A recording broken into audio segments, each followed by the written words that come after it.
দেশ সামাল দিতে না পারলে রাজনৈতিক দলের সঙ্গে কথা বলে প্রয়োজনে উপদেষ্টা পরিষদে পরিবর্তন নিয়ে আসার আহ্বান জানিয়েছেন বাংলাদেশ বিপ্লবী ওয়ার্কার্স পার্টির সাধারণ সম্পাদক সাইফুল হক। সকালে জাতীয় প্রেস ক্লাবের সামনে ভ্যাট ও করের বোঝা থেকে মানুষকে রক্ষা, আদিবাসীদের উপর হামলার প্রতিবাদ বিক্ষোভ সমাবেশে কথা বলেন তিনি। আমলাতন্ত্র বন্ধ ও বাজার সিন্ডিকেটের মাফিয়াদের বিরুদ্ধে কার্যকর পদক্ষেপ নেওয়ার আহ্বান জানান সাইফুল হক। এর আগে নেতাকর্মীদের নিয়ে প্রেস ক্লাবের সামনে বিক্ষোভ মিছিল করে বাংলাদেশ বিপ্লবী ওয়ার্কার্স পার্টি।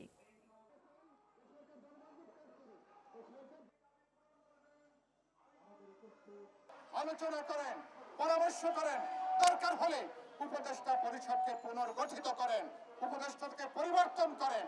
তারা যদি বাজার সামাল দিতে না পারে, যানবাহনের নিরাপত্তা বিধান করতে না পারে, তারা যদি দেশকে একটা স্বস্তির মধ্যে আনতে না পারেন, এরকম উপদেষ্টা বাংলাদেশের মানুষ কিন্তু দেখতে চাইবে না।